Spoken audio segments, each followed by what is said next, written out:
Hello everyone, আসসালামু আলাইকুম। রুকায়ামনি blog থেকে আরও একটি ভিডিও নিয়ে চলে এসেছি আপনাদের মাঝে।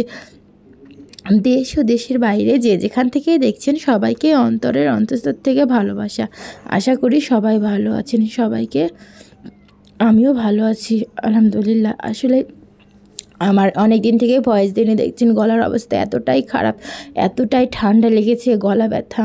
তো অনেক দিন থেকে ভিডিও আপ দিতে পারিনি, এর জন্যে আবার অনেক কষ্ট করে ভিডিওটা ছাড়লাম। সবাইকে রমজান মোবারক জানাচ্ছি। আসলে আমি অনেক আগে বলেছিলাম আমি এক জায়গায় কাজ করি, তো প্রথমেই দেখালাম যে সকালে ওখানে রান্না করেছি, করে বাসায় এসে একটু আলুর পাঁপড় বানালাম। বানিয়ে যে দেখুন আবার দুপুরে রান্না করতে চলে গেছি। তো দুপুরে রান্না করতে যেয়ে দেখছি যে মাছ নিয়ে আসছে।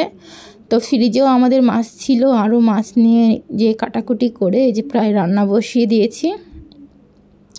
তো মানে এখন প্রায় ওনারা আছে যেখানে আমি রান্না করি, তো লোক আছে প্রায় 35 জন। তো বুঝতে পারছেন 35টা মানুষ 3টা বেলায় রান্না করা লাগে। তো ওনারা হচ্ছে আরেকটি মেয়ে নেয়নি, বলেছিল যে আরেকজন নিব কাটাকুটার জন্য, এখন আর নিচ্ছে না। তো একাই টাফ হয়ে যাচ্ছে অনেক, যে অনেকগুলো তরকারি কাটতে হয়, আবার ধোয়া করা, বুঝতেই পারছেন রান্নার কাজ কতটা লাগে।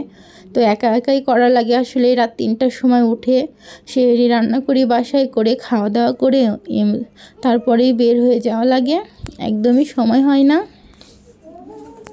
দেখতেই পাচ্ছেন যে আমি রান্না করে এই যে মাছ রান্না করে নিলাম, নেওয়ার পরে আবার হচ্ছে দুপুরের রান্নার পরে আবার পানি বসিয়ে দিয়েছি।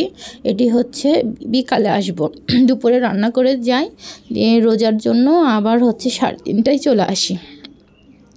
3:30টায় আসলে কি হয়, সন্ধ্যার পরে আমাকে আর আশা লাগে না, এটা একটু আরাম হয়। মানে সারাদিন রোজা থেকে জানের উপরে উঠে যায়।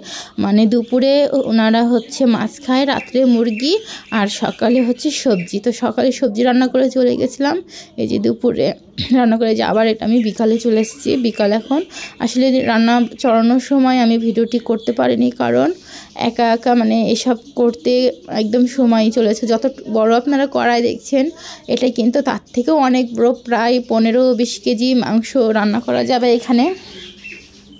এই কড়াইটা এতটাই বড়, অনেক বড় বড় হাঁড়ি কড়াই এখানে, মানে অনেক মানুষের রান্না হয় একসঙ্গে, এর জন্যে। তো এটা ভাত হয়ে গেছে আমার, ভাত নামিয়ে নিয়ে তখন আমি মাংস চড়াইছি। আর এখানে আমি হচ্ছে পুঁইয়ের বিচি ভাজি করছি। আসলে সেহরির সময় মাছ মাংস খেতে একদমই ভালো লাগে না, কারা আপনারা খেতে পারেন না অবশ্যই জানাবেন। আমি তো একদমই খেতে পারি না, এর জন্যে এটা ভাজি করছিলাম। তো আমার ভিডিওটি একদমই হয়ে গেছে, ফিউজ হয়ে গেছে। যারা এখনও লাইক কমেন্ট সাবস্ক্রাইব করেননি অবশ্যই সাবস্ক্রাইব করে দিবেন। আমার ভিডিও যদি আপনাদের কোনো অংশে ভালো লেগে থাকে অবশ্যই সাবস্ক্রাইব করবেন, আমার পাশে থাকবেন, আমিও আপনাদের পাশে থাকবো। সবাই ভালো থাকবেন, সুস্থ থাকবেন। আল্লাহ হাফেজ।